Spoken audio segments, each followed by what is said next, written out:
Welcome back. स्वागत है आपका general studies with Anoop Kumar Verma में।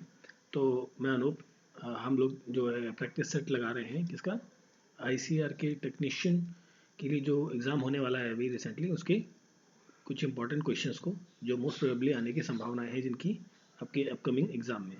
ठीक है, तो चलिए शुरू करते हैं हम अपने पहले क्वेश्चन के साथ। तो देखिए, आज का हमारा पहला क्वेश्चन है, विश्व भारती यूनिवर्सिटी, ठीक है, वॉज फाउंडेड बाय होम। विश्व भारती यूनिवर्सिटी जो है वो किसके द्वारा स्थापित की गई। ठीक है, तो ये यूनिवर्सिटी है, ये एक्चुअली बेसिकली है कहाँ पे, ये है आपकी वेस्ट बंगाल में, वेस्ट बंगाल के अंदर। ठीक है, वेस्ट बंगाल के अंदर है विश्व भारती यूनिवर्सिटी, और इसकी स्थापना की थी रविंद्रनाथ टैगोर, गुरुदेव रविंद्रनाथ टैगोर। ठीक है, और इनको गुरुदेव किसने कहा था, गुरुदेव कहा था महात्मा गांधी ने। महात्मा गांधी ने इन्हें गुरुदेव की उपाधि दी थी। ठीक है, और इनकी द्वारा जो रचित बुक है गीतांजलि, गीतांजलि जो एक फेमस बुक है जो इनके द्वारा लिखी गई है। ठीक है, और इन्हें ऑनररी जो है सम्मानित ऑक्सफोर्ड यूनिवर्सिटी जो आपकी लंदन की है, ऑक्सफोर्ड यूनिवर्सिटी, उसके द्वारा एक डिग्री भी प्रदान की गई है। ठीक है, और जो हमारे देश का राष्ट्रीय गीत है, राष्ट्रगान है ना, जन गण मन अधिनायक जय, है ना, तो ये जो सॉन्ग है वो भी रविंद्रनाथ टैगोर के द्वारा ही लिखा गया है। और रविंद्रनाथ टैगोर जो है वो पहले भारतीय हैं जिन्हें लिटरेचर के फील्ड में क्या मिला है, नोबल प्राइज़, नोबल प्राइज़ इन्हें मिला है। ठीक है, लिटरेचर के फील्ड में। क्लियर। चलिए फिर देखते हैं इसमें, एक नाम दिया हुआ है यहाँ पे एम एन रॉय का। एम एन रॉय वही व्यक्ति हैं जिन्होंने पहली बार ये कहा था कि जो भारत में एक संविधान होना चाहिए जिसके तहत जो है भारत की सरकार अपना काम कर सके। और जवाहरलाल नेहरू को आपके first prime minister of India है। ठीक है, पहले प्रधानमंत्री भारत के जवाहरलाल नेहरू है। चलिए फिर देखते हैं नेक्स्ट क्वेश्चन, पराक्रम दिवस is celebrated on the birth anniversary of which freedom fighter. किस नेता के, फ्रीडम फाइटर के बर्थ एनिवर्सरी पर, ठीक है, ये सेलिब्रेट किया जाता है पराक्रम दिवस।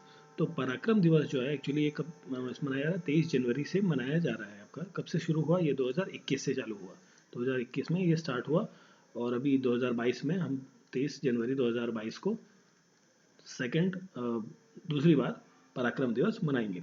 तो ये मनाया जाता है नेताजी सुभाष चंद्र बोस की जयंती पर। ठीक है, और इनका जो जन्म हुआ था वो कब हुआ था, 1897 में। कहाँ पे, कटक में। कटक कहाँ है आपका, उड़ीसा के अंदर, उड़ीसा के अंदर। और इन्होंने ऑल इंडिया फॉरवर्ड ब्लॉक की भी स्थापना की। ठीक है, आज़ाद हिंद फौज से भी ये जुड़े रहे। ठीक है, और ये क्या है आपके भारतीय गरम दल, जो एक्सट्रीमिस्ट थे गरम दल के लोग, उनमें के आपके फ्रीडम फाइटर हैं, फ्रीडम फाइटर। ठीक है, चंद्रशेखर आज़ाद हैं, ये भी फ्रीडम फाइटर, गुरुदेव, भगत सिंह। ठीक है, तो पराक्रम दिवस किसके बर्थ एनिवर्सरी पे मनाया जाता है, सुभाष चंद्र बोस। चलिए फिर नेक्स्ट क्वेश्चन है, नेशनल डिजास्टर मैनेजमेंट अथॉरिटी, जो केंद्र की डिजास्टर मैनेजमेंट अथॉरिटी है, एनडीएमए, है ना। क्योंकि देखिए अभी क्या है, डिजास्टर किस टाइप का हो सकता है, आपका नेचुरल भी हो सकता है, मैनमेड भी हो सकता है ना। कोई फ्लड आ गया, ठीक है, अर्थक्वेक आ गया, ठीक है, इस तरीके के, या कोई वॉल्केनिक इरप्शन हो गया। तो इस तरीके की जो भी नेचुरल डिजास्टर्स होती हैं, या कोई अटैक हो गया, ठीक है, मान लीजिए वॉर हो गई तो वहाँ पर कोई बॉम्ब वगैरह गिर गया, तो उस तरीके की जो भी डिजास्टर्स होंगी, नेशनल डिजास्टर मैनेजमेंट अथॉरिटी उसको हेड कौन करता है। देखिए ये आपका किसकी बात कर रहे हैं, सेंट्रल की बात कर रहा है, केंद्र लेवल पर बात कर रहा है, नेशनल, राष्ट्र स्तर पर। तो राष्ट्र स्तर पर जो इसको हेड करते हैं वो करते हैं आपके प्राइम मिनिस्टर। ठीक है, प्राइम मिनिस्टर। तो अभी करंट टाइम में इसको हेड कौन कर रहे हैं, पीएम नरेंद्र मोदी, नरेंद्र मोदी जो है वो हेड कर रहे हैं। ठीक है, और नरेंद्र मोदी का जो कॉन्स्टिट्यूशन क्षेत्र है वो कहाँ है, वाराणसी, वाराणसी से, ठीक है, ये सांसद हैं। ठीक है, और जो पीएम होते हैं, पता ही पीएम की, तो पीएम जो है वो आपके फाइनेंस कमीशन के भी चेयरमैन होते हैं, नीति आयोग के भी चेयरमैन होते हैं, और नेशनल इंटीग्रेशन काउंसिल के भी चेयरमैन होते हैं, डिजास्टर मैनेजमेंट अथॉरिटी जो है इसकी भी चेयरमैन होते हैं। ठीक है, और भी कई सारी, जो आपका न्यूक्लियर जो बोर्ड है, न्यूक्लियर पावर बोर्ड, ठीक है, उसके भी चेयरमैन होते हैं आपके प्राइम मिनिस्टर। क्लियर।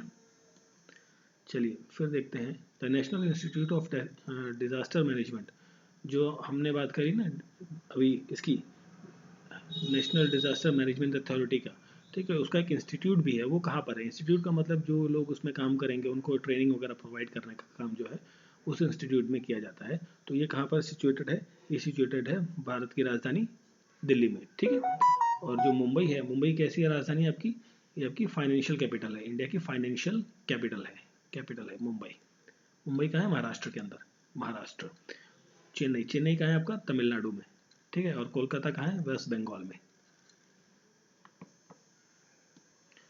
चलिए फिर बात करते हैं, what is the minimum age for becoming a governor of the state. अगर जो किसी व्यक्ति को किसी राज्य का गवर्नर अपॉइंट करना है तो उसके लिए जो आपका संविधान है, कॉन्स्टिट्यूशन है, ठीक है, उसके अंदर उसकी कुछ क्वालिफिकेशन दी हुई है, उसमें से एज की बात कर रहा है ना, तो कितनी एज होनी चाहिए। तो उसके लिए जो गवर्नर के लिए जो पोस्ट है उसके लिए मिनिमम 35 ईयर्स, एटलीस्ट वो 35 ईयर्स का पूरा हो जाना चाहिए वो व्यक्ति, ठीक है, तब वो उस राज्य का गवर्नर बन सकता है, ठीक। और गवर्नर बनने के लिए एक और इम्पॉर्टेंट फैक्टर है कि जो जिस स्टेट का, मान लीजिए आप बात कर रहे हैं एमपी की, ठीक है, तो एमपी का जो गवर्नर होगा वो एमपी से संबंधित नहीं होगा, मतलब वो नेटिव उसका जो है राज्य वो एमपी नहीं होगा, वो यूपी का हो सकता है, राजस्थान का हो सकता है, वो एमपी में जाके एज अ गवर्नर वर्क कर सकता है, ठीक है, बट वो एमपी से संबंधित नहीं होना चाहिए, ठीक है। देखिए एज की बात आई तो ये तो होगा गवर्नर के लिए। फिर होता है MLA, member of legislative assembly. इसका इलेक्शन लड़ने के लिए या इसका एमएलए जो बन सकता है व्यक्ति, उसकी मिनिमम एज कितनी होगी? 25 साल। और जो एमपी है आपका मेंबर ऑफ पार्लियामेंट, ठीक है, उसका मेंबर बनने के लिए भी एज कितनी चाहिए? 25 साल होनी चाहिए। क्लियर? चलिए फिर देखते हैं next question, who built Agra fort. ठीक है, आगरा का किला कहाँ किसने बनवाया? आगरा का किला बनाया था अकबर ने, ठीक है, बादशाह अकबर के द्वारा आगरा का किला बनवाया गया था। कब बनवाया था इन्होंने? 1565 में, ठीक है, 1565 ईस्वी में आगरा का किला बनवाया गया था, आगरा के अंदर, आगरा के अंदर, ठीक है। अगर जो कभी आप आगरा गए हो तो आप इसे देख सकते हो, जो आगरा फोर्ट का रेलवे स्टेशन है उसके सामने ही ये पड़ता है आपका, ठीक है। चलिए चलिए फिर बात करते हैं नेक्स्ट क्वेश्चन की। Lucknow session of INC Indian national Congress took place in 1916, ठीक है, लखनऊ सेशन हुआ था, आईएनसी का मीटिंग हुई थी, उसका प्रेसिडेंट कौन थे ये पूछा गया है। तो इसके जो प्रेसिडेंट थे वो थे आपके अंबिका चरण मजूमदार, ठीक है, एसी मजूमदार, ठीक है, इनका पूरा नाम क्या था? अंबिका चरण मजूमदार, ठीक है, अंबिका चरण मजूमदार जो थे वो 1916 में लखनऊ सेशन के आईएनसी के प्रेसिडेंट थे, ठीक है। अब यहाँ नाम दिया हुआ महात्मा गांधी। महात्मा गांधी जो है ये जो बेलगाम सेशन हुआ था आईएनसी का, बेलगाम सेशन, ठीक है, बेलगाम सेशन में 1924 में आईएनसी के प्रेसिडेंट थे, ठीक है। और जो राजेंद्र प्रसाद है, राजेंद्र प्रसाद आईएनसी के प्रेसिडेंट बने थे 1939 के अराउंड, 1938-39 के अराउंड, ठीक है। इस टाइम पर सुभाष एक्चुअली जो इलेक्शन जीते थे वो थे आपके, इलेक्शन जीते थे प्रेसिडेंसी का सुभाष चंद्र बोस, ठीक है, सुभाष चंद्र बोस जो है वो इलेक्शन जीतते थे, ठीक है, बट इन्होंने रिजाइन कर दिया, तो उसके बाद राजेंद्र प्रसाद ने को ये चुना गया कि भाई वो प्रेसिडेंट रहेंगे, और ये हमारे भारत के पहले प्रथम राष्ट्रपति प्रेसिडेंट हैं। और जवाहरलाल नेहरू आपके first PM of India, prime minister of India, Bharat के प्रथम प्रधानमंत्री। चलिए फिर बात करते हैं, Amrit Mahotsav is celebrated on which event. ठीक है, अमृत महोत्सव क्या है? देखिए अमृत महोत्सव जो है, भारत जब 75 साल उसको कंप्लीट हो जाएंगे, किस चीज़ के? इंडिपेंडेंस के, आज़ादी के 75 साल पूरे होने के उपलक्ष्य में अमृत महोत्सव मनाया जा रहा है भारत के अंदर। भारत सरकार ने, मोदी गवर्नमेंट ने अनाउंस किया कि मोदी गवर्नमेंट अमृत महोत्सव मनाएगी आज़ादी के 75 साल पूरे होने पर। चलिए फिर देखते हैं नेक्स्ट क्वेश्चन है, highest populated city in the India. Bharat की कौन सा शहर है जो सबसे ज़्यादा जहाँ पे पॉपुलेशन देखने को मिलती है? वो है आपका दिल्ली। दिल्ली शहर में लगभग मोर देन 2 करोड़ लोगों की जनसंख्या रहती है, 2 करोड़ से ज़्यादा की जनसंख्या जो है वो दिल्ली में ही रहती है, ठीक है। और मुंबई क्या है आपकी? महाराष्ट्र की कैपिटल है। दिल्ली आपकी इंडिया की कैपिटल, कंट्री कैपिटल, और यहाँ पर जो सरकार है वो किसकी है? अरविंद केजरीवाल, ठीक है। और यहाँ महाराष्ट्र में जो सरकार है वो किसकी है? शिवसेना गवर्नमेंट है, ठीक है। उद्धव ठाकरे यहाँ पर सीएम है। हैदराबाद एक शहर है किसका? हैदराबाद कैपिटल है किसकी? आंध्रा की, नहीं सॉरी तेलंगाना की कैपिटल है आंध्र प्रदेश, हैदराबाद, ठीक है। कुछ टाइम पहले जब ये 2014 में तेलंगाना आंध्रा से अलग हुआ तो उस टाइम पर ये आंध्रा और तेलंगाना की जॉइंट कैपिटल थी, उसके बाद ये सेपरेट आउट हो गई, तेलंगाना की कैपिटल बन गई। गुरुग्राम क्या है? हाईटेक सिटी, हाईटेक सिटी है आपकी नॉर्थ इंडिया की, ठीक है। और ये इसको ये कहाँ पर है आपका? हरियाणा के अंदर, हरियाणा में। और हरियाणा में किसकी गवर्नमेंट है? मनोहर लाल खट्टर। तो ये थे आज सेकंड पार्ट जो आपका प्रैक्टिस सेट 2 है, प्रैक्टिस 2 सेट जो है उसके 10 मोस्ट इंपॉर्टेंट क्वेश्चंस जो आपके अपकमिंग एग्जाम में या जो आपका ICAR एग्जाम हो रहा है उसमें आने वाले हो सकते हैं। तो अगर जो आपको वीडियो अच्छा लगा है तो प्लीज़ लाइक, सब्सक्राइब और जो बेल आइकन है उसे ज़रूर प्रेस करें ताकि नेक्स्ट वीडियो का नोटिफिकेशन आपको मिल जाए। So thank you for watching.